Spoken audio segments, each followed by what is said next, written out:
Hey, everybody. Welcome to another episode of If It Isn't Love podcast. I am your hostess with the mostest, Donisha. And I am your co-host, JL Whitson.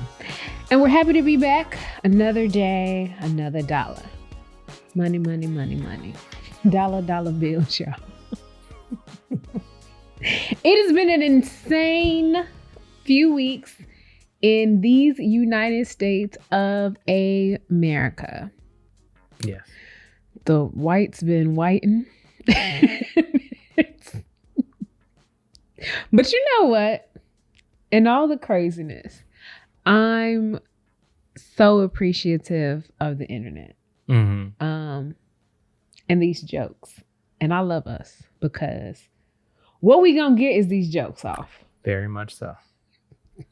That one. Video. Let me tell you, if you haven't seen it already, it's a fusion of this lady who ended up finding out it was a lie. Mm-hmm. And so if for whatever reason you live under a rock and you didn't learn about the riot at the Capitol of the United States, I mean, it's a thing that happened on Wednesday, or last Wednesday.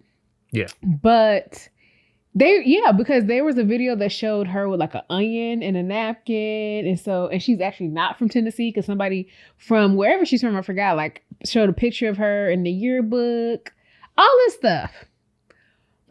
So it was a fusion of her saying she got maced and Animaniacs. And Animaniacs. And it's just like, if you know Animaniacs, it's like Animani, totally insane. It's like, they push me down and makes me Animaniacs. The best part is at the end with her sigh. I literally have watched that a few times every day since Thursday. And you just think like, okay, at some point something's going to be less funny. I watched it this morning. The gift that keeps on giving.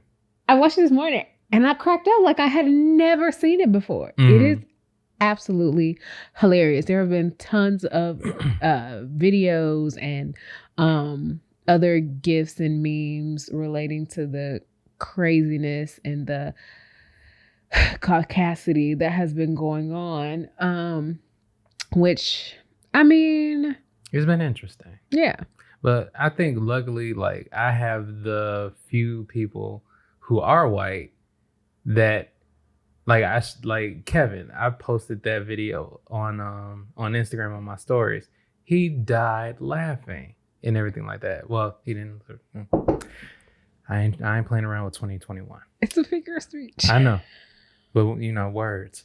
But like, I'm grateful to have like those people that I can depend on that will, like, even though they are white, they know that we aren't like fully talking about them like as a person and everything like that, and that can basically laugh right along with us.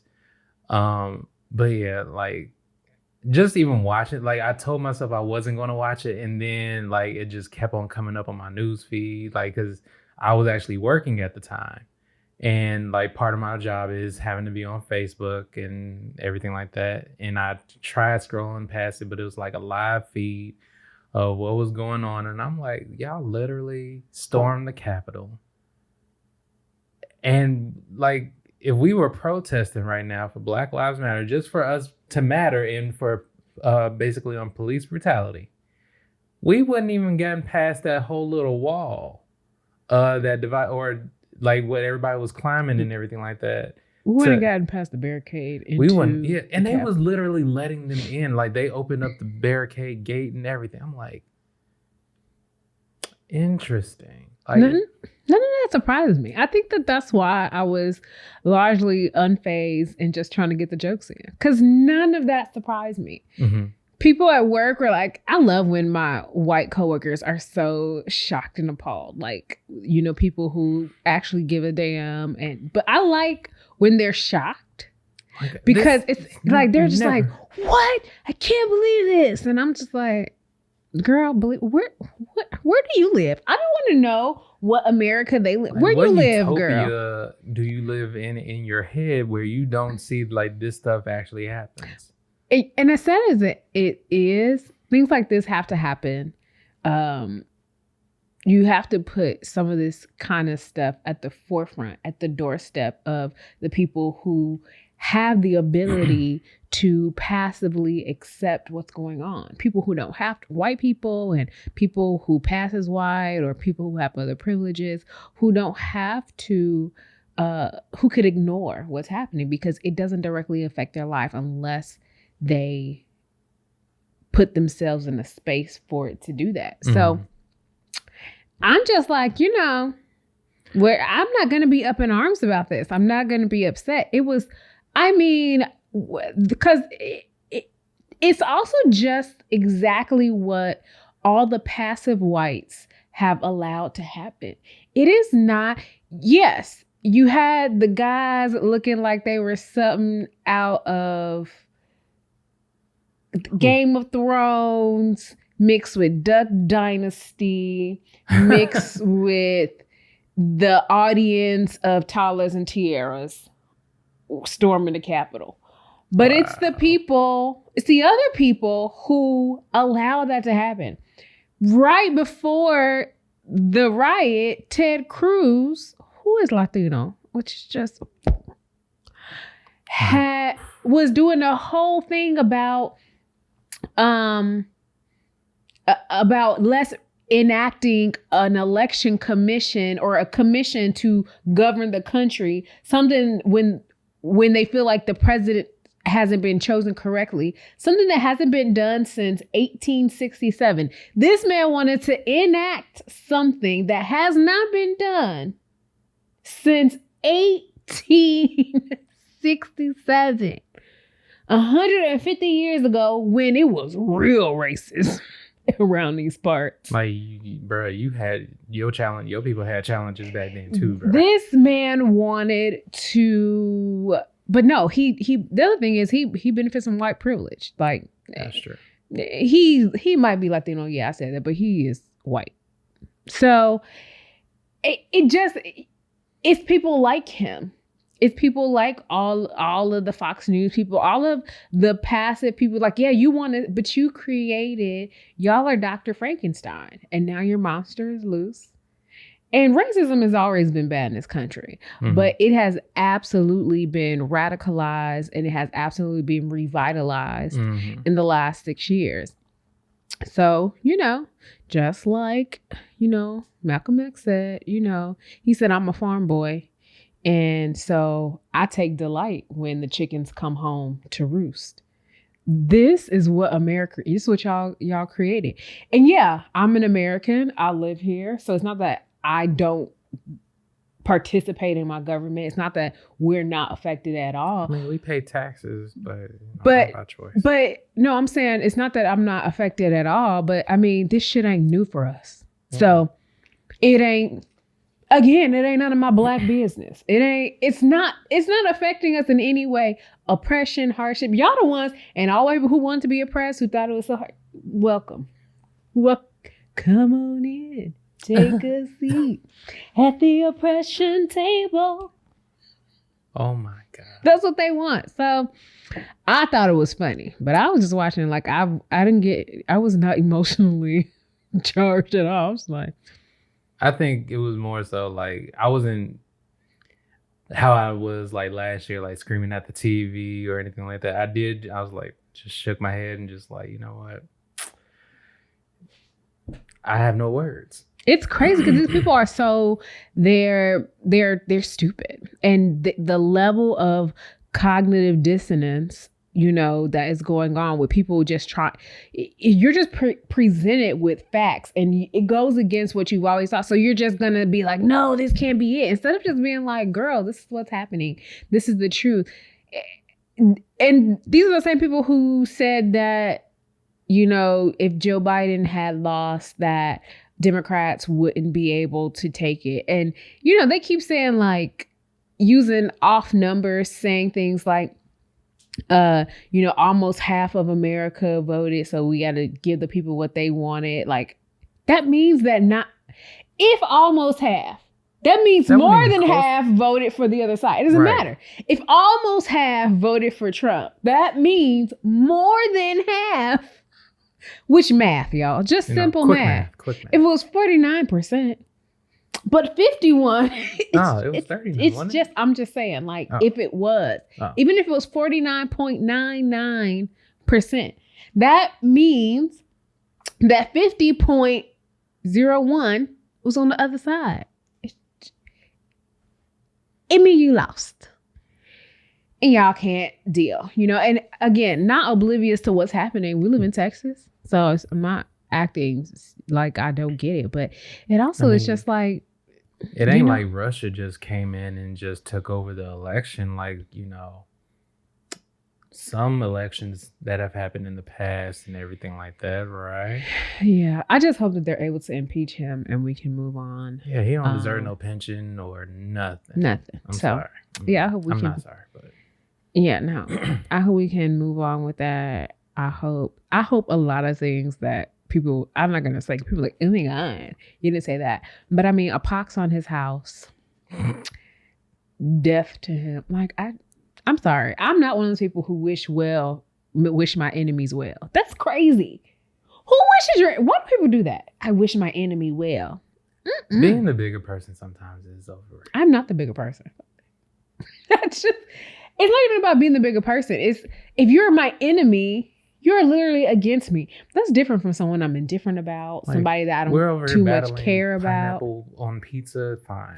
Yeah. But everything else, like, you aren't technically my enemy on that level. Right. But this stuff here that affects, like, people that, one, look like me and you, and our lives, and basically being able to live just as comfortably as anybody else, while the whole world, or I'll just say the trailer park of the world, because even the ghetto is even like a little bit better. Like, it's much more kinder. It will offer you a fish plate and everything. Well, I know about kinder, but I did see everybody's like, it's a difference. The ghetto is popping. That's because we come from a lot of us come from the ghetto, so it's popping. I don't know about nice, but popping. Trailer parks are not popping. I mean, we grew up there. I mean, I grew up in the hood, which is why I feel safe, because I'm from the hood, so I get it. But I'm an adult who also would not live in the hood as an adult because I know better. Indeed. When I can decide, it's a no hood for me. We're about to move into a much less hoodie place than we currently reside. That's true. Yeah, I mean, I get we it. can want nice things. We can. So can everybody else in the hood. They can want nice things. Yes, but you're right. Okay. You're silly. Okay.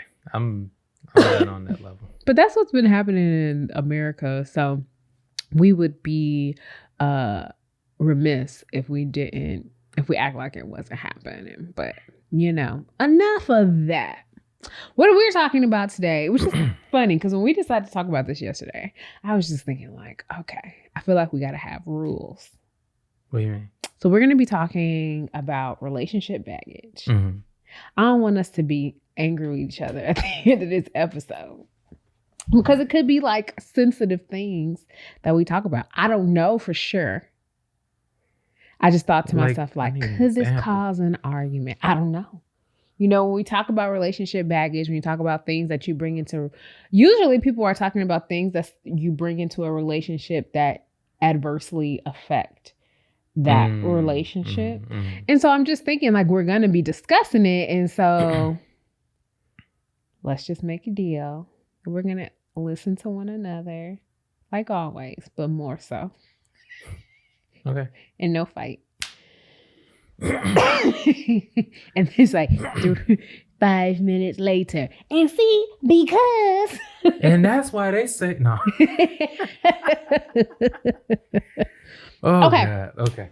So we can just get right into, I think, I was reading a little bit. I read a few articles regarding relationship baggage, which, like I said, it's usually around things that each person brings to a relationship that adversely affects it. But I also believe that there are things that you bring into a relationship that can be considered baggage, right? But that don't necessarily, I don't think all baggage is bad baggage, right? Is what I'm saying.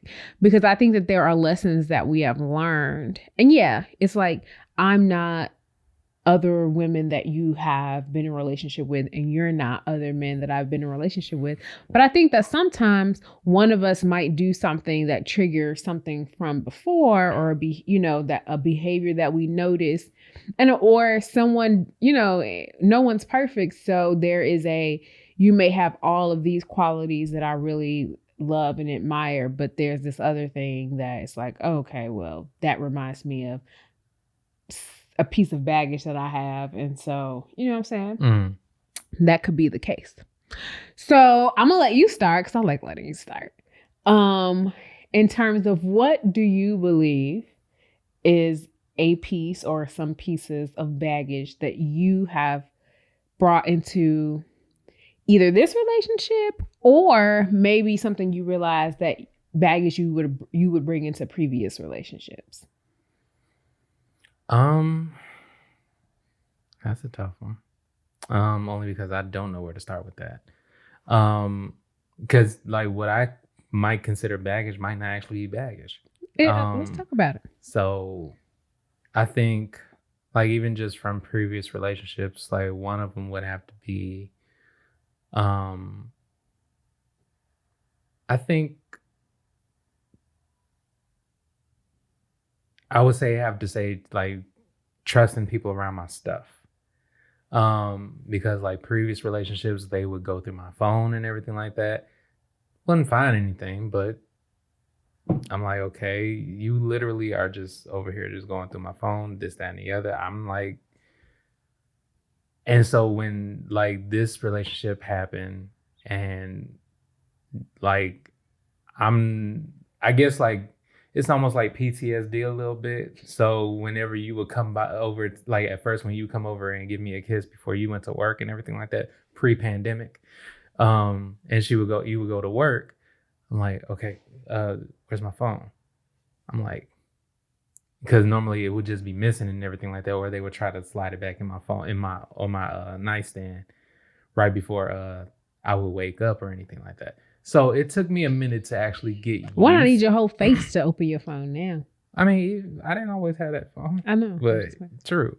But and then on top of that, you still could use a passcode and whatnot now. But I think that really did something to me that I didn't realize was being done. So when like you would come over and give me a kiss, and before you went to work and everything like that, at first it wasn't normal for me, but like as like time progressed and everything like that, I'm like, okay, like I can just sleep peacefully without worrying about without fully worrying about whether somebody is actually going through my stuff. So it was like kind of a trust thing overall. Mm-hmm. That's interesting. Which is like, I think overall, like I'm not worried about you going through my phone. And even if like with you having like a passcode or anything like that, I'm not worried about you going through my phone. It's just the fact, like the whole sneaking around part while I'm asleep, going through my phone. Yeah. Like that was the part that would get me. Or like say there was one time, I know I have a story for everything, but there was one time where my ex went through my phone. It was a message from my cousin. Like we would always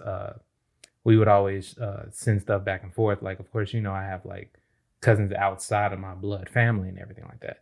So she would send me messages and everything like that. But most of the time, she would send a picture of, it was like a picture of some, it was one of those Instagram models or something like that. And she was asking, do you think I should get this to actually wear it on the, it was like some trip that was coming up with her boyfriend or something like that. I was like, I guess she was asking me for my opinion. I'm like, sure. Like, I don't see do you know what he likes and everything? She saw that message and everything like that. And this was like around the time, like she hadn't met everybody in my family, but she saw that message. And next thing I know, waited until like the wee hours in the morning, like probably like 3:00 in the morning, hit me and woke me up. Who's this? What's this? I'm like, so basically scaring me out of my sleep and everything like that. And I'm like, what the hell? Like, you couldn't have just waited until like 9 o'clock to ask me about this? Like, you over here that pressed about something that you went through my phone for. She couldn't sleep. I get that, but that wasn't my problem. That wasn't my fault. So I answered her questions and everything like that, but I still don't understand why she hit me or why she scared me awake and everything like that. But ever since then, it was like, trying to like figure out like, okay, where should I keep my phone so people ain't going through my shit, stuff like that. Sometimes I'll still turn my phone upside down, and that's like pretty much habit. What? No, I just think it's funny. Yeah, so that's partially where some of that stuff stems from. But yeah, I believe it took me a minute to get out of that for this relationship. Yeah, I mean, I definitely can see some of that in terms of the trust things. I mean, I hear it. I hear what you're saying, because we've had that conversation before where I told you, like, I'm not going to look through your stuff. And it sounds crazy, but what my experience has taught me is that if I'm ever in a position where I believe something is going on that shouldn't be going on, depending on whatever agreement that we've made and commitment that we've made to one another and what are the boundaries in our relationship. Whenever I feel like something is happening, I don't need proof. Seeing someone's phone, seeing the messages is usually confirmation. And I feel like part of the baggage that I've brought is I've ignored some of that stuff in previous relationships because I wanted to believe the person wasn't being unfaithful or wasn't doing something behind my back. And I would ignore signs and I ignore my intuition. And it sounds crazy. And I know a lot of men are just like, women's intuition, like that ain't, it is. It is, ladies. Women's intuition is a thing. Don't not believe yourself. So if I get to the point where I feel like I need to see your phone because something's not right, that's my cue to leave. If I ever felt like I got to see your phone because I know you're doing something, I'm gonna leave, because that means that the trust isn't there, and I don't feel that way. Now, I also feel like my shit is my shit. I feel like my stuff is my stuff. Like my phone is my phone. But I also don't have any problem with you, like you'll pick up my phone if I'm doing something because you're trying to show me something, and you'll put it to my face so that it unlocks. And it's never like what you doing? That's my phone, because I don't have anything. I don't have nothing to hide. So, but I also don't expect you to go through my phone looking for anything. But I also expect if you saw something on my phone that you ain't liked, it's my phone and you shouldn't have been going through it. But there would never be any cheating type whatever. So that's what I'm saying. Like, yes, you can go through my phone if you want, but I wouldn't want you to, like, people were like, yeah, we go through each other's phones just because people do that. And people have relationships where, like I think it's safe for people to sometimes have a password to each other's phone in case something happens. Right. And we were somewhere and it has happened. My phone died and yours was the only one that worked, and something happened to you. And like, I needed to use it, right? It would be necessary.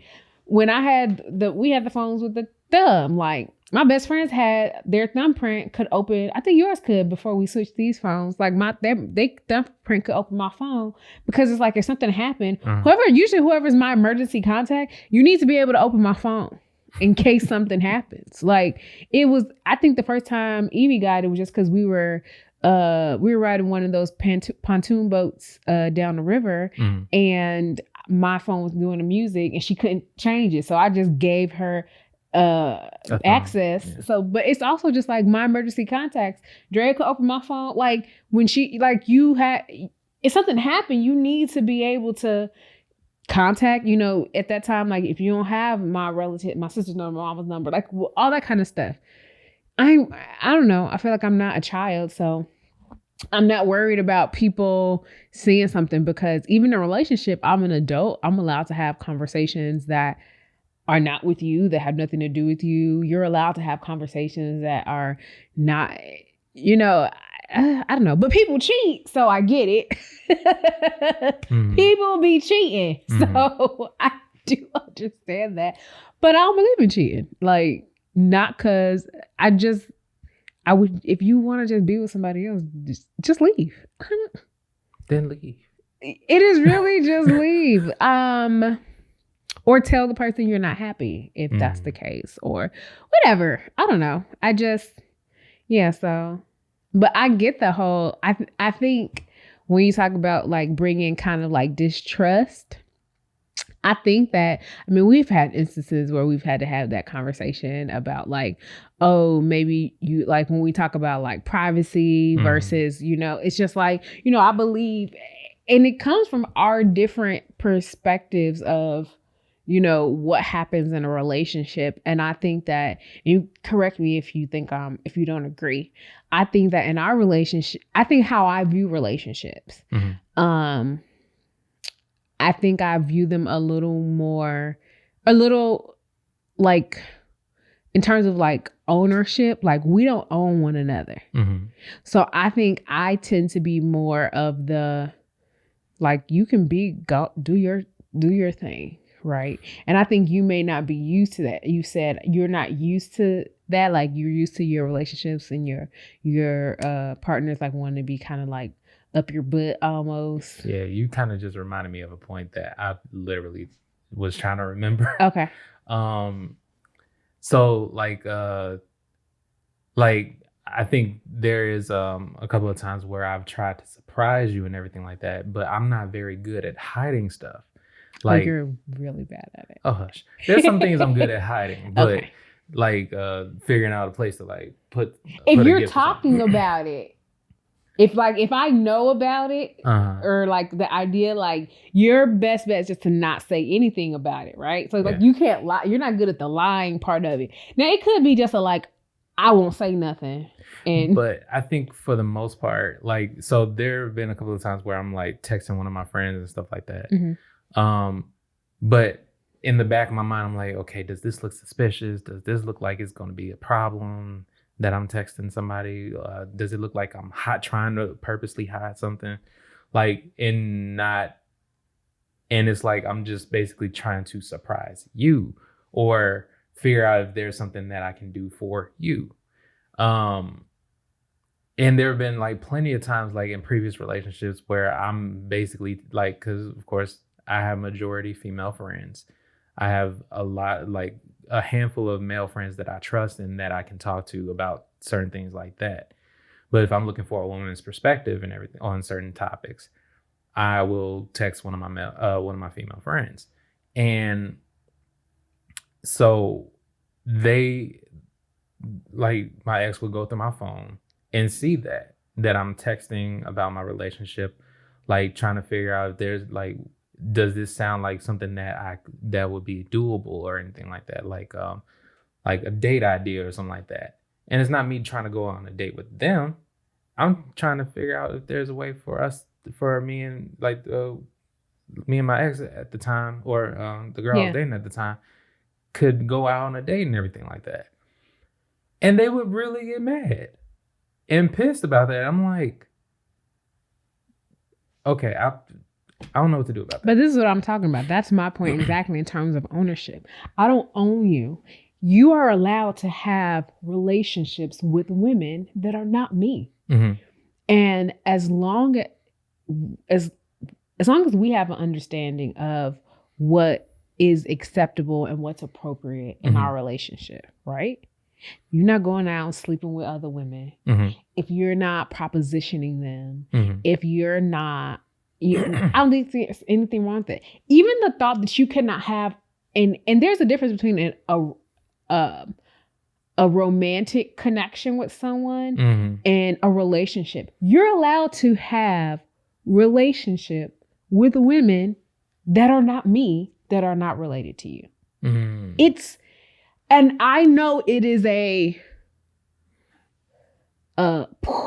type idea. I think what has to be at the core of it is you have to be mature enough to say, if ever in these other relationships, because I get it, right? depending on what your attraction is, I'm attracted to men largely. So if I was having a friendship with a man and, you know, our friendship started to show that there was an attraction beyond what our friendship is, then it would be my responsibility to say, I can't do this. Even if it was like him saying like, okay, now he's like, I really want to be with you or whatever. Or if I found myself being like, I'm thinking about him in an inappropriate way, in a way that I don't feel comfortable with, like I feel like you wouldn't be comfortable with, then it is my responsibility to remove myself. And it takes a level of maturity I think a lot of people are not capable of or willing or that they really want to do. But I think it's crazy to be like, I can only have women friends, you can only have men friends, and you're, unless they're related to you, and you're, that doesn't mean you don't do things that are inappropriate. It don't mean you spending the night over your woman friend's home, or, you know, like, but doesn't mean like you couldn't go somewhere with them, right? That you couldn't. And yes, I know I get people want to like be careful. It's not like, oh, you're going out on a date or whatever, that kind of stuff. But does it mean that you couldn't be even in a group with them, that you couldn't have a sidebar conversation with them? Doesn't mean you can never talk on the phone with them. Like, no, I think that when people start trying to hide the relationship, like, oh, when your significant other doesn't know who this person is, like you never even talked about them, like never saying, oh, I talked to this person and X, Y, and Z. But the idea that you wouldn't have conversations or that you can't have relationships with other women is crazy to me. And the thought, now I just happen to be more of a girl's girl. I grew up, I had way more women friends, and I've had a few close male friends, and I've had some male friends where it ended up like they ended up wanting to date me, and it was like years later, and it was like, okay, well, this can't work. So yeah, it happened in our relationship. So it got inappropriate, and it was like, okay, but how we got to the place is I told you, I had the conversation with you, and when we remember? I wasn't even thinking about that. Oh, I don't know what she was thinking about. Like, look at me. Look at me like,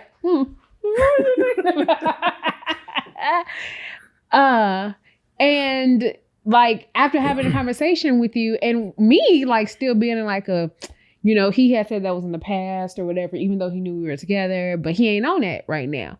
But then you being like, but why would he say it? And it made you uncomfortable. And then I was just like, all right, cool. Like, so we not cool like that no more. But like me and Brandon calls. Brandon, I mean, yeah. Well, it's fine. Sorry, like, Brandon. He's married to a friend of mine. Like, but we have our own separate relationship. He's my friend. He and I, we call each other, we FaceTime. But like, if he FaceTime me and I'm not like, oh, let me go somewhere so Jeremy can't hear or whatever the case is. He always speaks to you. But it's like, but that is he will call, I'll be in the car or I'll be at work. That's my friendship. He and I have a relationship that's just that. You know, but I think so many people think like, oh, now, or it's either one thing. It's either like, I can't tell my significant other about this relationship with this person, or I have to be so obviously transparent with it that it seems like a whole show. So you can be like, yeah, my wife knows I'm doing this. My boyfriend knows, you know, and I'm just like, I'm allowed to have, because our relationship is not about ownership. At the end of the day, only you and I have commitment to one another. And I have to trust you to hold up your end of the bargain and vice versa. I feel you on that. So I'm not going to, I think that stopping people from having other potentially meaningful relationships with other human beings is crazy. Now I think sometimes people are not mature enough to handle it, and that's a whole other issue. But like thinking that if you bar a person from communicating with one sex, like that's going to stop them from cheating. If they cheaters, they going to be cheating. Cheaters be cheating. If they're going to cheat, they're going to cheat. It don't matter how many, you know, and I've had boyfriends who had women friends who were like their best friends and things like that. People who didn't understand boundaries and that kind of thing and weren't doing anything. And I had boyfriends who had only male friends and was cheating. So it was just like, I mean, I It have make my no own difference. situation dealing with why I have only male, a lot of female friends and a very small handful of male friends. Mhm. I like that's baggage on its own.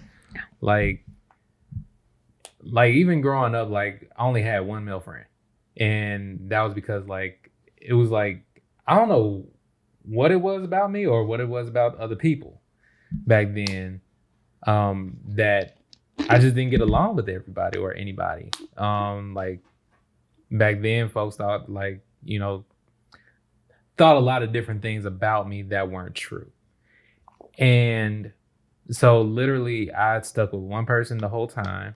And then almost the same thing throughout high school. I only had 4 male friends. Mm-hmm. And then we tried to add a fifth, but the fifth one literally tried to get with the girl I was with at that time.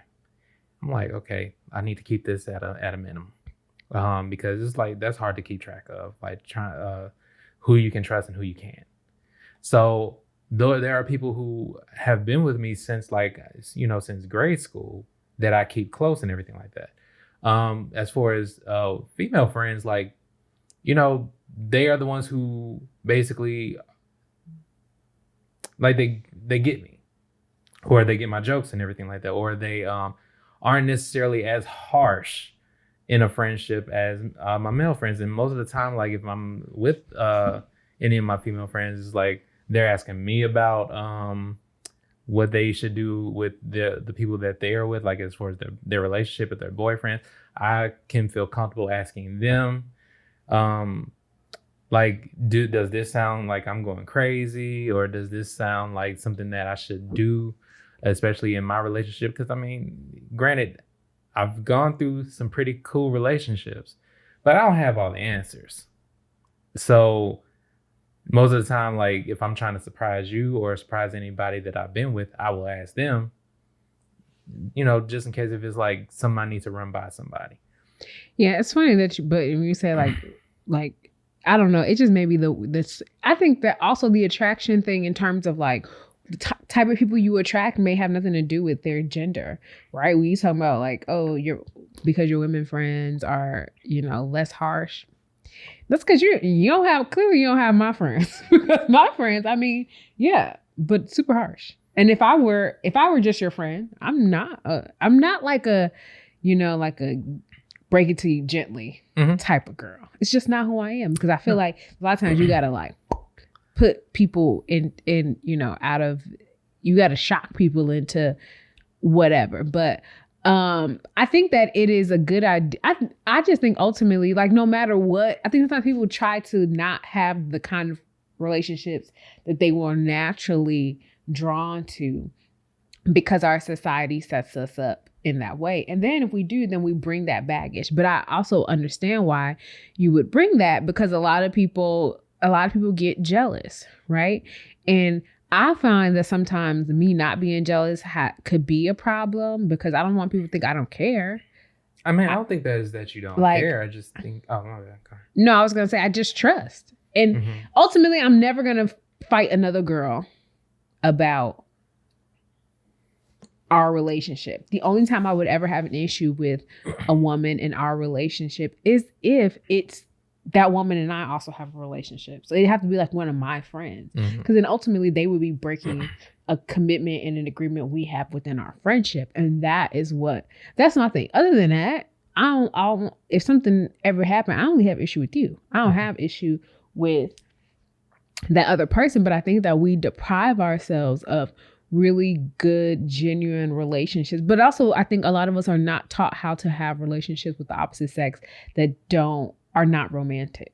Right. If we are interested romantically in the opposite sex, right? So many young men are not taught how to have relationships with women that don't involve wanting something from them, like in terms of physical or romantic or trying to get with them or whatever. And so many women are not taught how to have those genuine relationships with men that are not, romantic either. And so I think that, it makes sense, but I just want to be a person to like kind of break that. And I've had, I'm not going to lie and say I haven't been attracted to some of my male friends in the past and thought like, oh, I wonder what it would be like. But then sometimes the more I get to know certain people, I learn like, oh, we're not compatible. Mm-hmm. Okay. So that makes sense. Or like this person is with someone else. And also there's a difference between being attracted to someone and then acting on it. You could be attracted to someone. That is okay.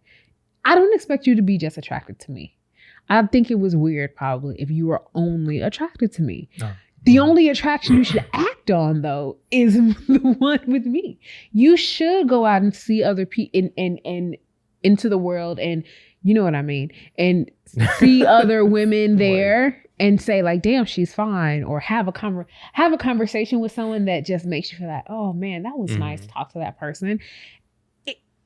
And it not be like, now I'm a screwer. It's just, I think people, I'm not, in terms of intimacy where it is about, I do believe intimacy is more than just a physical thing, but I don't believe that the levels of intimacy are locked only into our relationship. Like I have what I would consider like intimate and I think close and personal relationships with my best friends. And we talk about things that are just like, we have moments and like, those are my girls. But it don't have nothing to do with our relationship. It's very different. Right. So, but I also feel like a unicorn in that thought, because I think so many people are just like, nah, not my girl.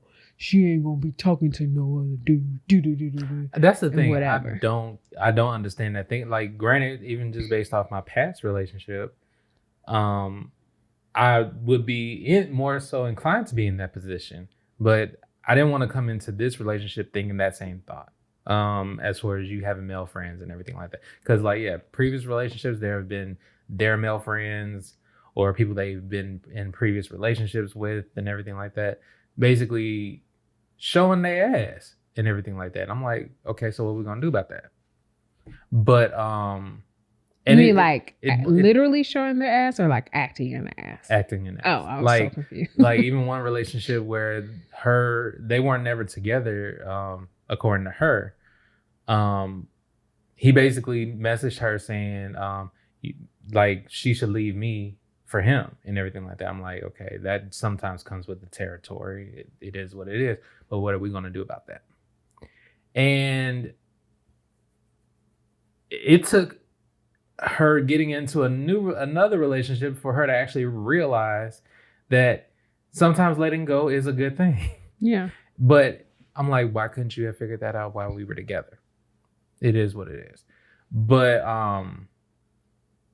I think just the fact that you having male friends and everything like that, it's not a bother to me, especially because like sometimes you may need a male opinion that, like, I trust your judgment on who you are friends with.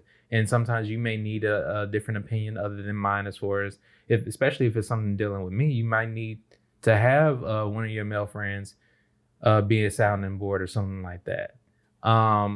So I'm like, so even when you do talk to like Brandon or anything like that, I'm not even listening. Sometimes I don't even think I'm in the room or anything. Or when I was on the couch and you were talking in there and everything like that, I'm literally just watching TV. But it's not even that. It's not even like where you can hear. It's just having the relationship. So that's my thing. I'm allowed to have the relationship because you don't own me. And I can have relationships with whoever I want, as long as I'm not doing anything to jeopardize our relationship. Or them. Huh? Or as long as they aren't. Either. Right. But then that's up to me to say, again, that has everything. They're not committed to us. It's us. So even in that, it's still up to me to say, you are behaving in a way that I don't think is appropriate for me to continue doing whatever, or let even us being able to say, you know what, so-and-so said this, and I don't know how I feel about it. And then sometimes one of us could be indifferent about something, And then it takes the other person to feel a way to decide how to go. And I think that's something, I don't know if it's baggage. Well, I can call it baggage, but it's something that I've learned, and I feel like I bring into this relationship is I feel like I'm used to being combative. Mm-hmm. So maybe that is like a negative thing. Like I feel like I brought that into like, and a lot of it is just like circumstances, not just relationship, but I'm used to having to fight for understanding, right? Because I'm used to interacting with, specifically in romantic relationships, on opposite ends of situations, and I'm used to being met with a "you're wrong." Mm-hmm. And let me tell you why. So I come in like locked and loaded, Mm-hmm. like I'm ready. I already know. And I've also had to learn how to be like, I don't want to fight, like, but this is my stance on it. But sometimes it's like, the guy who sits at the desk and he'll say something and it'll be like, change my mind. Oh, yeah. So I feel like sometimes I'm like, this is my stance. Change my mind. Like maybe you have something. So, but if you're not even open to having that change of thought, then that's where the problem lies. I'm finishing my sentence. I was saying, like, I'm like the guy. I said, where I feel like you have to change my mind. I said, but sometimes I have to make sure that I'm coming in, giving space to have, but I'm going to be a person who's always going to be like, but give me concrete reasons. Like, give me real reasons as to like, what is this? I think sometimes it's always like a conversation.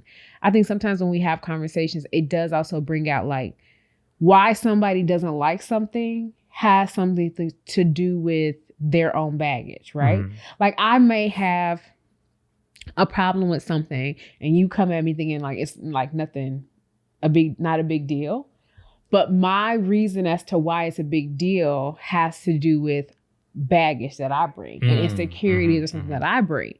And so when I'm telling you that, it's like, but that's not who you are.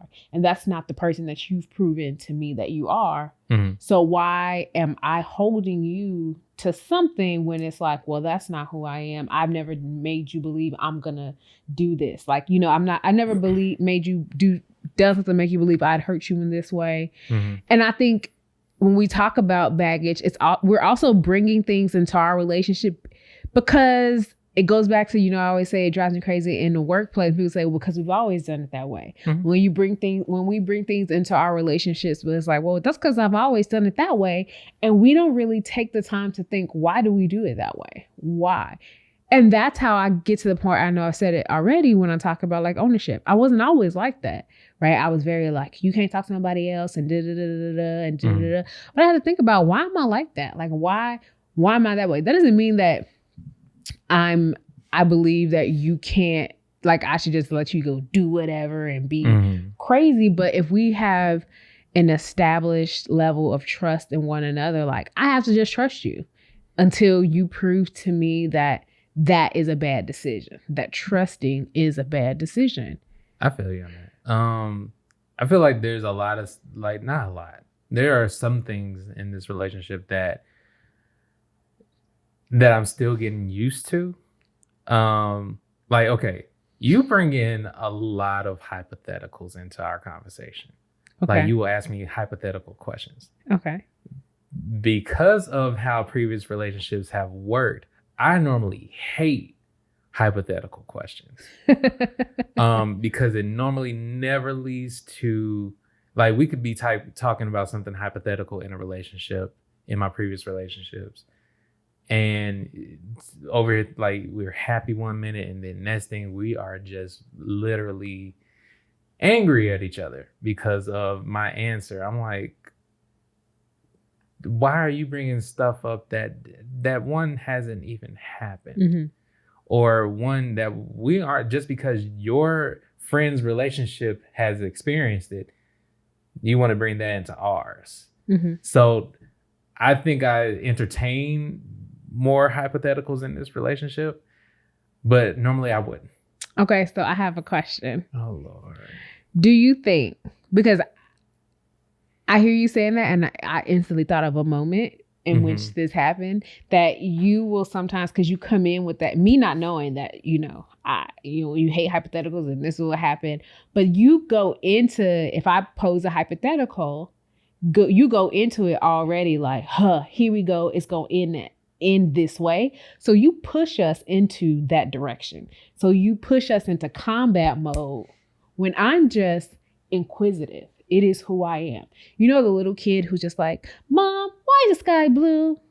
Mom, why are the frogs green? But those aren't hypotheticals. Like, or what if the cat ran across that frog? Would the frog jump over or would the cat eat? Like, what if? I don't know. Go try and like, figure it what out. if? Like, I'm just that I didn't outgrow that. So I always wonder what if, and I'm a sociologist by nature. Like, I want to know what people think.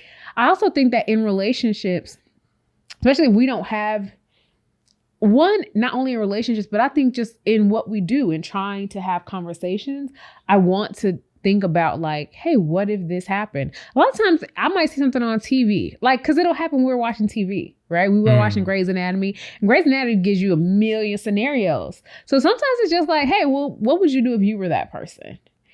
And I don't view being in disagreement as combative or argumentative. My viewpoint, my perspective is that you do. And so if I disagree, then you start getting up in arms, you'll get upset. And it's just like, we can disagree. It's not always just that. It's most of the time it's like, you'll ask me the hypothetical, I will give an answer that you don't necessarily approve of and everything like that, or you like want me to give cold hard facts and everything. I'm like, this is a hypothetical. Why am I giving you cold hard facts on something that hasn't even happened to us yet? I want to know why you think that way. And of course, I'm like, most of the time it's a long drawn out question of something that hasn't happened, or something that we don't necessarily we wouldn't even have to worry about.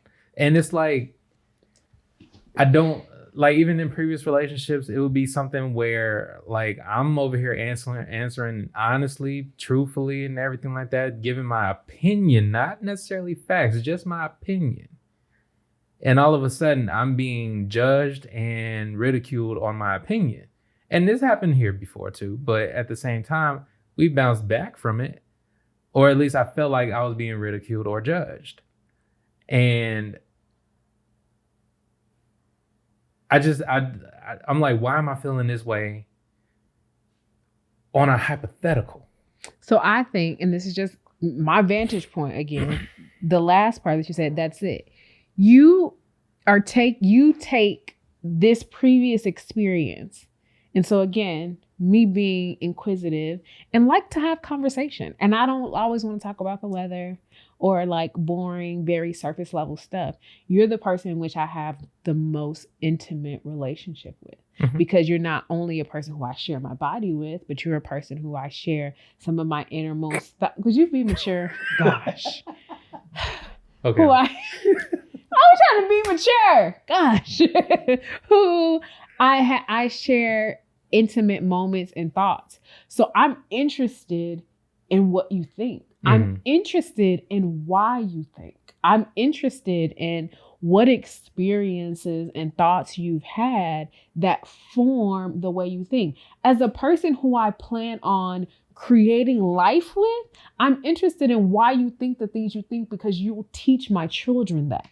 So yeah, I'm gonna ask you, and everything that is hypothetical today can be reality tomorrow.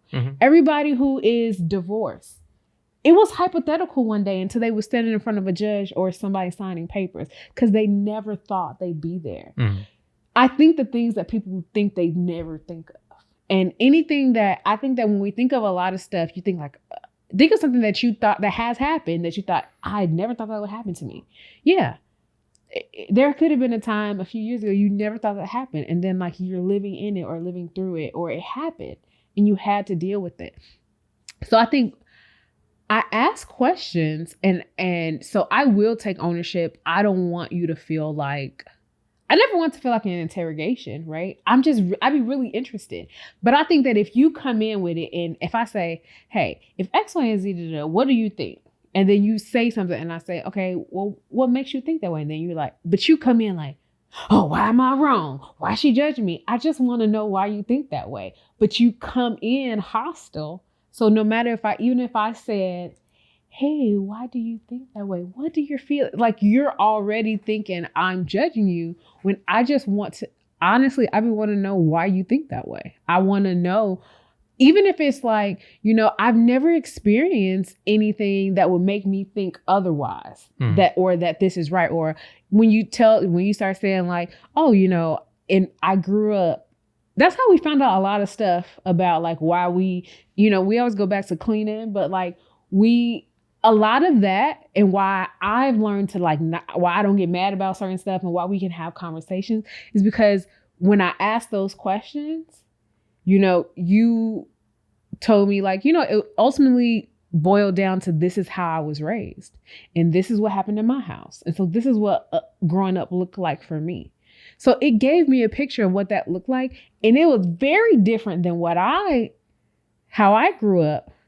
So that it didn't mean that I'm right and you're wrong or you're right and I'm wrong. It gave me a better picture to say, all right, how do we use these two different experiences to decide what's best for us today? Mm-hmm. How do we come to a middle point to say, all right, I could do this and you can do this so that we have a more harmonious home, because now this is our home, and then we'll teach our children they'll grow up this way and they'll have their story and they'll be able to say, well, this is how my parents did it and this is what we did in our house and this is why I'm this way. Mm-hmm. Right. I also learned in therapy, and I don't be trying to therapy you all the time, but I found so many gems in therapy that it's helped me.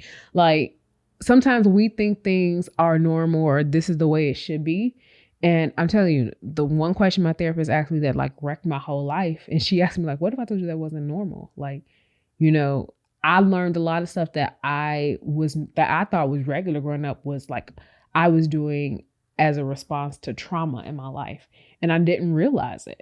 Mm-hmm. Right. So I think sometimes I just be wanting to know. And I want to know how you would handle certain situations. Or even if you be like, okay, that's crazy. I don't know what I would do if, my wife had her hand in a bomb in the OR table, or like, what I would do if that was the case. But like sometimes just to think about like, what we think we would do when we're our best selves. And it doesn't mean like sometimes the things would happen and it's like, well, I thought I was, but that was when the adrenaline wasn't rushing, when I didn't consider this factor, and this factor.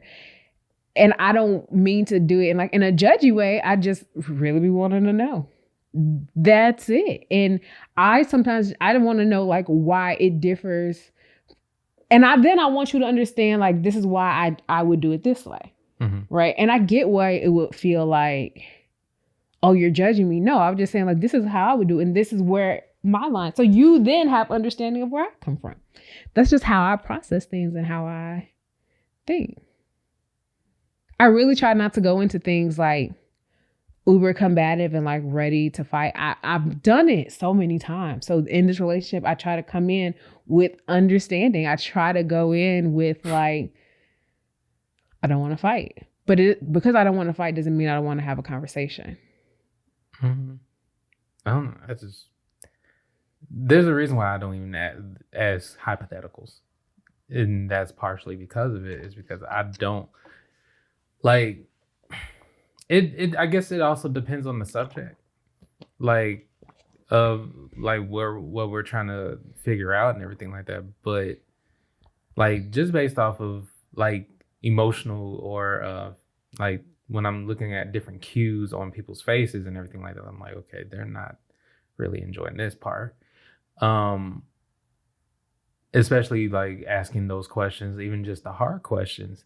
It's always been where like I'm always like, okay, this isn't going in a good direction or anything like that. And then it's, I'm being yelled at.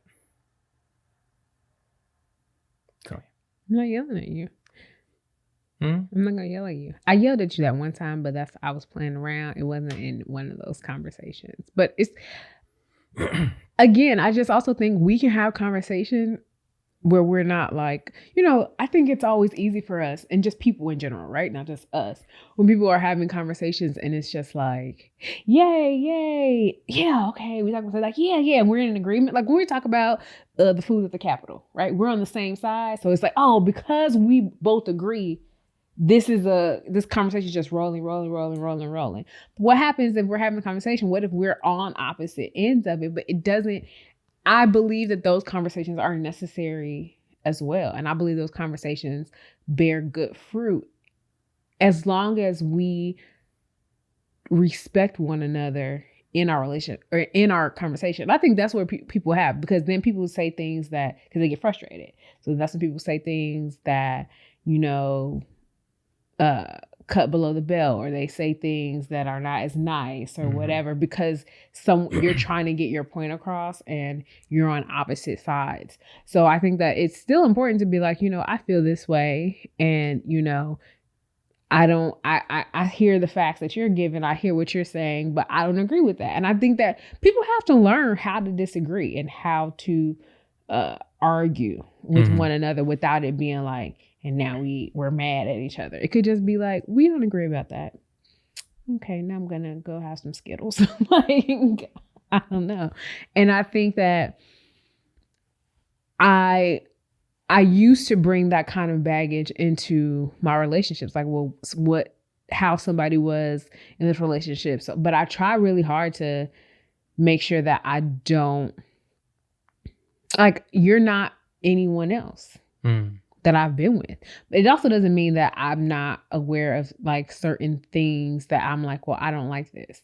And it's why I am very vocal about sharing. Like, if you do this thing, I don't like it, I'm going to tell you, because I have allowed myself to become a different person in other relationships where I didn't tell them when something bothered me, or I let things drag on and on. And it is different from just being like, all right, sometimes you have to let stuff go because that's not a big deal or whatever. But I've also just been in, and I'm learning, because I want this one to last. So I'm learning how, like, I want us to have conversations because I want us to get over stuff, and I want us to overcome certain obstacles together, and say like, and notice like, oh, I didn't think this was a problem. It's a problem for you? Okay, let's talk about it. Yeah. I mean, I think like there are things that I basically had to uncover about myself in this relationship. Like, because I mean, I don't think I would have figured that out on my own. Especially seeing a different side. Like, there are times where, like, I think there have been times in my relationships before where it was like we did have good times, but it was a good portion of it was me doing stuff that I didn't want to do, or me always saying yes to certain things that I'm like, yeah, I definitely should have said no.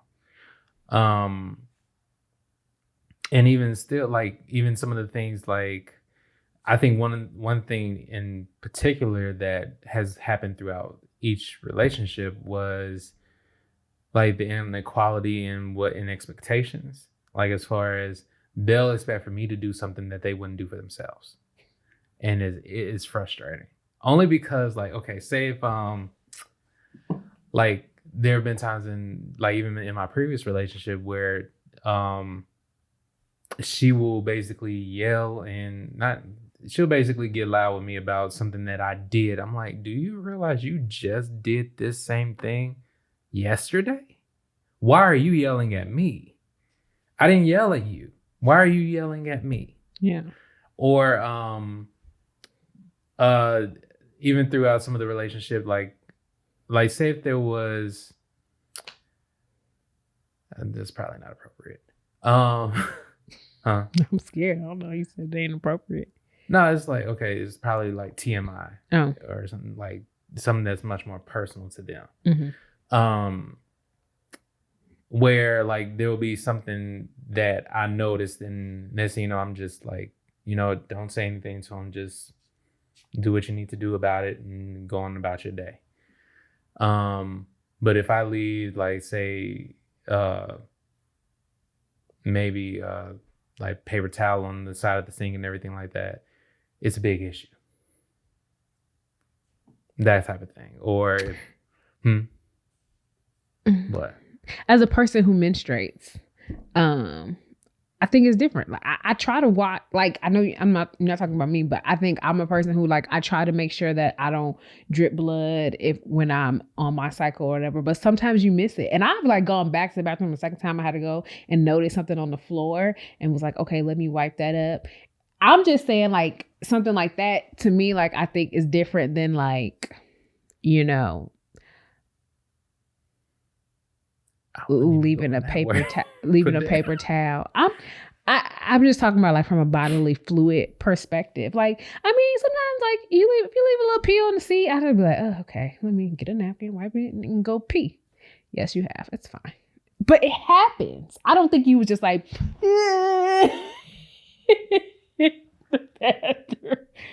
free for all, free Willy. I don't think he was just in there just going crazy. But I do think things like that happen when you share space with another person. But I don't like, I'm still like, even when in like previous relationships, I'm trying to figure out how women actually do that. Like, leave pee on the seat. Huh? Leave pee on the seat. Because sometimes you stand up and it drips down and you missed it. But I've already wiped and flushed. Some vaginas are amazing. It's a muscle. So sometimes I pee and I'm thinking everything, and then you stand up and it's like doo-doo-doo. It contracts a little bit. A little more pee come out. And or like you got a pee, so right before you sat down, you peed a little bit on the seat. You thought you wiped it up. You didn't see it. Happens a lot. It's a lot easier to happen, especially like if you say you're in a rush. But I also think like it happens, and I mean, the more you know. No, I'm just saying because like I don't think I've ever felt comfortable just asking like, okay, like how does that happen? And you should. And so that's my other thing. People like, feel personally attacked sometimes when you do that. Again, I feel like you should. If you guys have a question, if you should be like, hey, I was just wondering how. Again, that's one time when we talk about intimacy. That's why I'll be asking questions. I be wanting to know because we should be able to have those conversations with one another. It's like, yeah, my body is doing these things, or like it happened. And I get why it could be embarrassing and be like, oh damn, but it happens. Just like people shart and then it'd be like under the toilet when you clean the toilet. And it's just like when it come out and you thought it was just air and it was like a little particles. It happens. It's what our bodies are disgusting. They're just out here busting up the joints. It's happening, and I just really feel like I hear you. I don't know. I don't know. Like but back to the original point. I just think like there are certain things where I'm like the inequality. Like I said, the inequality in expectations that I don't want to say that I hold on to, but I do. But yeah, say that.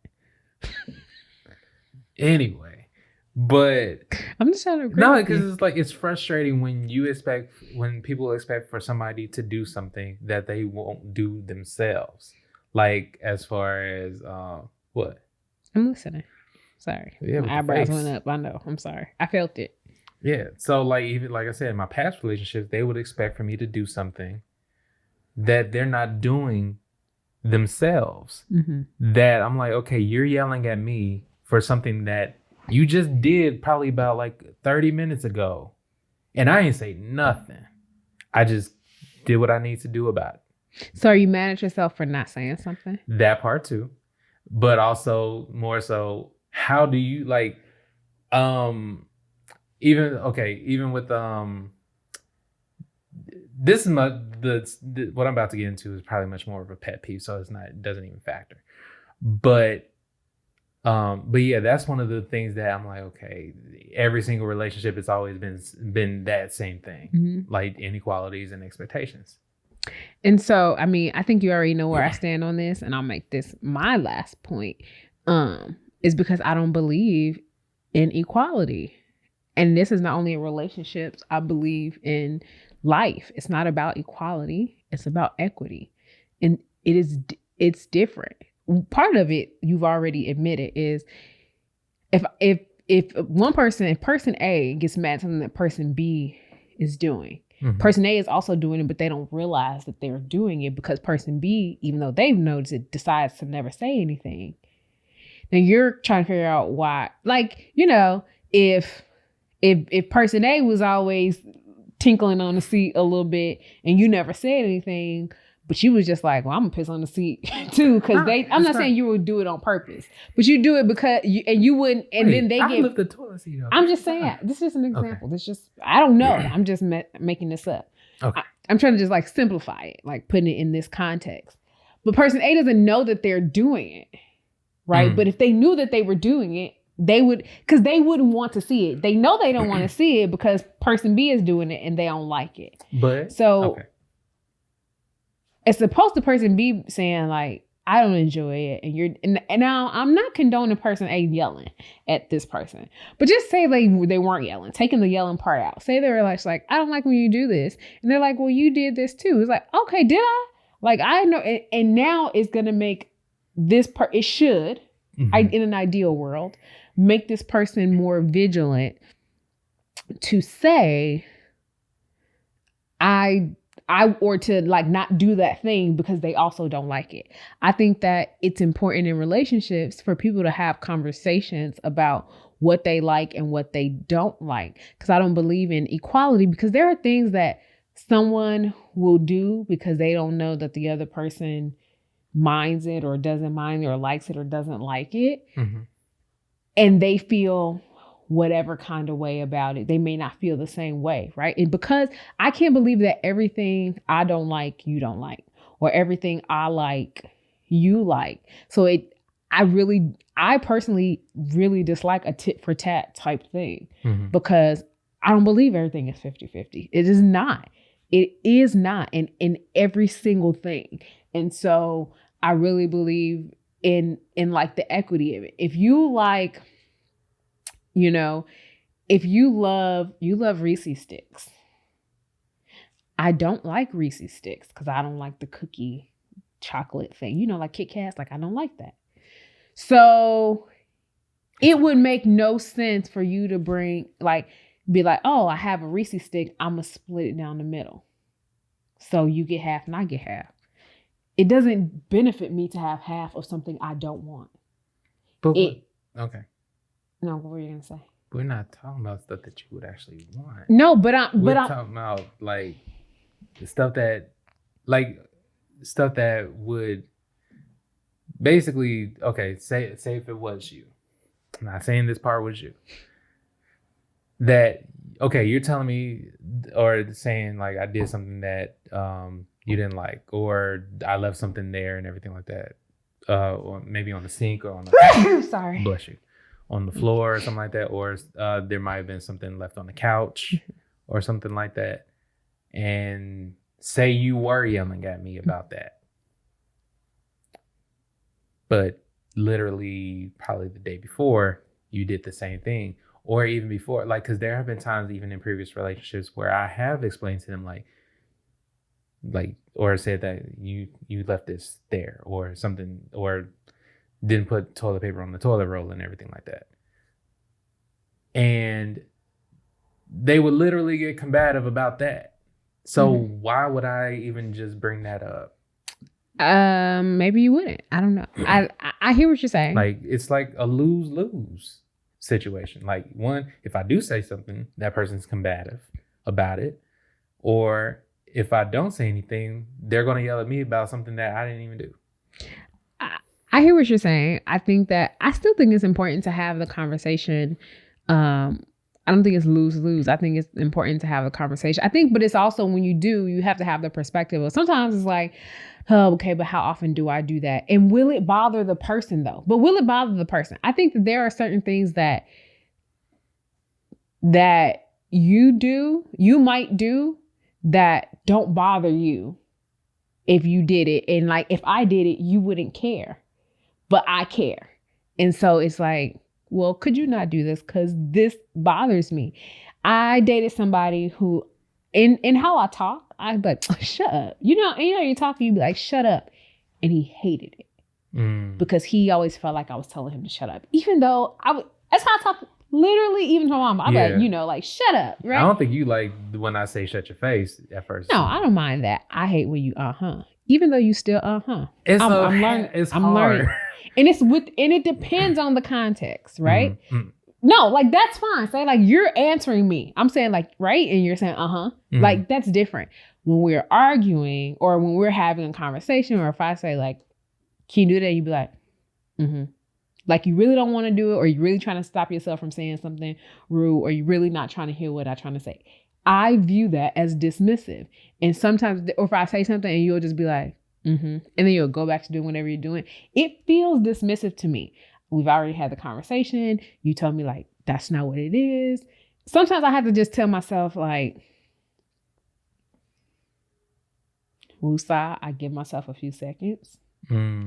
Cause I check me. And it's different, like we was in a furniture store and I was telling you like, I really want this set one day. I really, really like it. And then you were just like, I was like, I really like it. Like one day I want this. And you just like, I wanted to fight. I was so upset because you were just like, like we were having the conversation and then but again, this is me saying, I was bringing my shit into the conversation. So I had to be like, okay, breathe. You've had this conversation. He said, this is not what that is. So you reading anything, but the other part is it's both things. So it would be me checking myself, but it also would be like you saying like, in these situations, this is really bothering her. So let me see what I can do to adjust. Cause that's what I'm really for a person, because at the end of the day, I was just like, yeah, this is just really a part of how I talk. When I'm saying shut up, it's like, oh my gosh, shut up. But it would, in whatever his trauma was, it felt like I was telling him to shut up. And so that's where I'm talking about equality and equity. The equality is, and if he had said it to me, like, man, shut up, it don't bother me. I don't have the same experiences as him. It didn't register the same way. So because it didn't register the same way, me saying it is not him saying it to me. So even if I said it and I was just like, but you just said it to me, I don't have the same reaction. It don't bring up the same kinds of thoughts and traumas and feelings and everything. So I could not say it to him because it made him feel away. And he could say it to me because it didn't make me feel any kind of way. And that's the difference. That's why it's not not always about equal. Like, oh, you just did that. And I don't like the tit for tat. And I also think it's just, I think it's a terrible argument for somebody to say like, especially it's like if I'm wrong in something I did, the argument should not be like, but you did it. It should be like, especially if I think that if we think the thing is wrong, or if I think that you shouldn't do it, then, I shouldn't, my argument as to why I did something that shouldn't happen should not be you did it also. No, it's not that. It's like, why are you yelling at me for something that you constantly do? That's basically my point to that. Okay. Like, it's not saying like, oh, my phone. Okay. Saying that it's like you did it. Like, it's like, why are you yelling at me for something that you do? You don't want me doing it, but you're basically over here doing it. I think the yelling part should not happen, but I think, again, it's just a space for conversation to happen, to say, I didn't realize you had this expectation that this thing would happen. And, okay, fine. we shouldn't want us to do this. Right. But I didn't realize it was an issue because it's something that we both do. And did you realize that sometimes it's that. Sometimes it's like, did you realize you do that too? And it doesn't necessarily bother me in the way that it seems to be bothering you. Because then sometimes it's like, well, damn, do I do that? Okay. I really don't want that to be something that I make habit or that I need to make notice of. Mm-hmm. And maybe it takes me seeing someone else do it to realize. And then to say, do I make you feel that way when I do it? And then it could be like, no, I don't care. Okay, but I care. And so if you're noticing that I do it and I care that you do it, then that means I want to not do it too. And I think that sometimes we don't just take, and for me, that's part of the relationship part. It's not like, I do, you. Sometimes it's like, let's figure out how we create this space that is most conducive for us to live harmoniously. Mm-hmm. And sometimes it takes one of us saying like, all right, like, I get what you're saying. Like, and again, that's why I be asking all the questions. I'm like, why do you care? Or what is this bringing up? And it's like, okay, but it's like, I'd never said anything. I didn't realize it was going to be an issue. I thought something that we did, like, cause we both do this. And it's not a accusatory thing. It's not like you do it, right? Because how we approach that kind of stuff. And I get if you're being yelled at, you want to do that, right? But let's just say like we're not yelling. I think sometimes you have to be like, because the problem with the issue is the thing, and we're on the same side. So we should be like, well, I didn't think it was going to be an issue because something we do. So it's not like you do it, so I do it. It's we do this. And it's just like, oh, I do that. When do I do that? Like, okay, this is like, oh, okay, well, damn. Well, I don't want it to happen. So like, let's figure out how we cannot do it. Okay. And I know it's very Dr. Philly, very Ayala like. Like you will combat me on even like. Oh, me now? We want to me now? Okay. No, not just you. It's been like other relationships as well. Where it's like I will say something about something that was probably done or anything like that, or like, yeah, you do this, and he's like, no, I don't, and it's like, yes, you do, no, I don't, yes, you do. Like when I fart, when we talking about farting, you said I fart in my sleep. Yeah. No, I don't. I just like the idea. I think, well, that's different. I be trying to like the idea that I don't be pooing in my sleep. I don't be wanting you to smell it. But I mean, like, also when I'm asleep, I know what's going on. She's a loose cannon.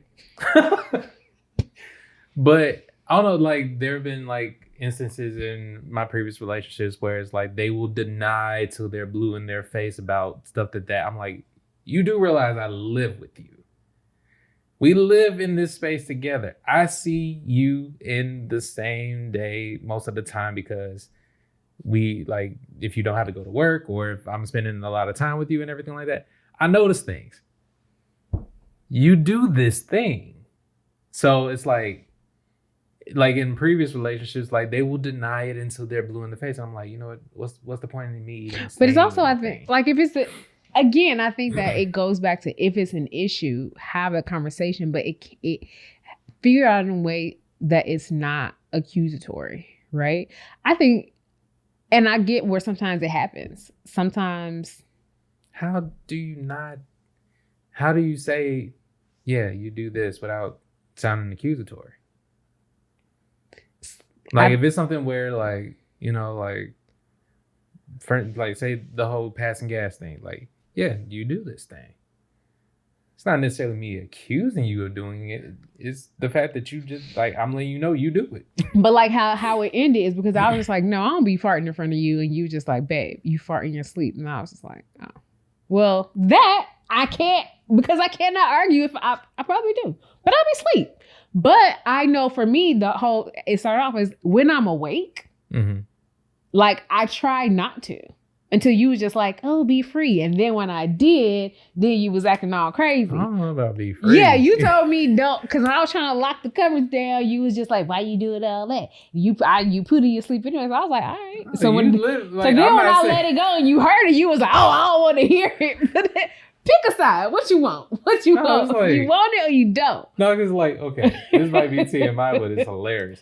One time you literally passed gas like while we were asleep. Well, I was still like half awake and everything. And you literally like sat up, giggled, and went right back to sleep. Probably. You like, hey. Bow. Went right back. So I'm like, I have fired myself away. Like, you know, babies do. And they be like, oh, and they get shocked. Or like a cat. Or like, like that. Like, whoa. Indeed. But I mean, I think it happens. I think that ultimately it goes back into if you're in a relationship, learning how to communicate with one another and knowing how to let it go sometime, but let it go in a like, not like whatever way. So it's not like, okay, whatever. Sometimes it's like, I don't see that. I don't see it that way. I don't think it's worth the argument. Like, sometimes that is it. And I think sometimes you might just be like, yeah, okay, whatever. Or, and to end it. And it's just like, It's not necessarily the end. Okay, so sometimes, yeah, like, I will say, because I ain't got no more words. Like, does have a lot of different meanings. Yeah, I get that. Like, even when we were in the furniture store and everything like that, I was like, But it was more so like, that's you not like what it, you I love did. it. That's not what you did. You But I know my that time meant more like, you like it, I love it, because I don't like that. You was that like, table. I was like, but oh, I really still took a picture of I that saw, doggone table. but it ain't matter because you was like, You was looking like you, but when you did, and also you did it, you were shaking your head like, and again, I said it's how I read it because I was like really excited about this table, about a house that we're not about to live in anytime soon, and I was just talking about it, and you know, you had already made your point, and instead of just being like, okay, babe, it was just like, it was just like kind of like a no way, I don't care what you say. We ain't getting this table. Like, not in no house of mine. Then I wouldn't have even taken a picture of it. I didn't know that until afterwards. So in that moment, none of that mattered. But yeah, it's more so because my thing is like, the main room I care about is my man cave. Yeah. But I don't want us to get too far. Yeah, I'm about to talk about. No, that's what I'm saying. I don't want us to get too far. But I'm just saying, again, it goes back to the communication. But when we're talking about... Go ahead. No, I was going to just say when we're talking about baggage overall, that's why I brought it up. Like, I think that sometimes I've had this baggage in previous relationships and I've learned how, and I think it's important to be able to say, like, in something that I think that is going to be long lasting, how do I not do some of the things that I feel were detrimental to the relationship or that negatively impacted the relationship? And you know, I feel like that could be a whole topic in itself when you're talking about equality and expectations, because I don't think our expectations are the same. What you expect of me, I don't think is the same as what I expect of you. And I don't think that is wrong. I don't think that that's wrong. I get you on that, but it's not necessarily the stuff. Okay, so like I'm talking about like you expect for me to be like, okay, previous relationships, I was expected to be home at 2:00 in the morning. If I went out karaokeing or went to lounges or anything like that, I was expected to be home at 2:00. She did not follow that same rule that she expected out of me. Did y'all agree about that together? Yes. Well, then that's what I'm talking about. I feel like that's different than you expect me to do something that you won't do. I think that's more of you're breaking the agreement we came to. We said that we come home by 2 a.m., right? I also think that there are certain people, when you do things that are uncharacteristic, you know, that's different, right? If I started like leaving stuff, like, you know, different stuff everywhere, or like not, you know, if I was leaving napkins and doing stuff all around, you probably be like, well, what's wrong with her? Or she just, you know, because it's not characteristic of me. Like, yeah, I might forget something on occasion, but for the most part, I be just cleaning shit up all the time and like organizing. But if I let a long period of time, even when that time period, I was like, I don't want to clean up. I just want to sit here. I didn't want to wash dishes. You were like, are you okay? Like, it was like, are you okay? How are you doing? You could tell something But it wasn't was off. necessarily just that. It was more so like your whole mood changed. Exactly. And But so it wasn't the fact that you weren't doing some of the things that you weren't regularly doing, like dishes or anything like that. Like it was more so me noticing that your mood changed. But that's what I'm saying. I'm saying part of it is, but part of that was a symptom of it. I think that if you know how I feel about certain things. So if I just started going complete opposite of it, like I love watching hoarders, but if I just became a hoarder one day, like stuff like that would be like, well, what's going on? Because this is very contrary to, But I think for the most part, when it comes to like even just like how we do the household and everything like that, like there's been times where you would just go straight to bed and the pillows were, I guess, left in disarray or something like that. Like madness was just happening. But I'm like, I didn't think anything of it. I just put the pillows back where they were, but where they were. How long do we live together before that happened? Right. Huh? A pandemic had to happen. Right. For me so I didn't necessarily think that out of the ordinary or anything. I'm like, okay, maybe she's just tired. So I just put it back. Maybe the first time it was out of the ordinary because I was very like, also this part of me was just like, I'm tired of putting it back when they're just going to be out of order later. Like, whatever. Not because of me. No, I'm just saying. Because it's going to happen. Yeah, but I like it to be in order whenever I can. Oh, like even when I leave my laptop in the living room and everything like that. Like, that's why you always be like, I thought I left my laptop in here. When you find it in the office, I pick it up. Because I know where I'm going to come back to use it. It doesn't matter. So I normally just slide it up under the couch, and because it's going to be. I only stepped on it one day because it wasn't all the way under there. But I was like, yep, let's not do that. Which is why I always pick it up. I don't want to accidentally sit on it, which I have. I don't want to do that kind of stuff because I come here in the morning, I have a cup of coffee, I sit, and if I ain't looking because it's early, I don't want to break the shit because it's expensive. So I do put it away. And also, again, I just believe in putting stuff away. But we are going on a way tangent. Yeah. And some people are like, what are y'all talking about? Y'all getting crazy. It's already been an hour and a half. Whoa. Okay. Thanks again for listening to us rant and rave at the beginning of this year. I think next week we try to have something. This was fun, but maybe something a little more light. We'll see. We'll know. This was medium. The world might implode. So just kidding. Yeah. Don't forget to follow us on all the things: Instagram, Twitter, Facebook. If It Isn't Love Podcast. On Twitter, it's If It Isn't Love PO1. Watch us on YouTube, If It Isn't Love. We have some more fun things coming your way. We're going to work on our vlogging. We're actually getting ready to move. So we have a moving vlog coming up. So in the next month or so. So get ready for that. Anything else, babe? If you have any questions or anything like that, or want to just drop us a line, of course, you can hit us in our DMs. Or you can go on the emails and all that stuff. If It Isn't Love Podcast at gmail.com. Send us a question, comment. If you want us to talk about something that you feel like is on your heart and in your soul, and want us to talk about it on here, we'll see what happens with that. Anyway, that's it. All right. Peace. It's all because of you.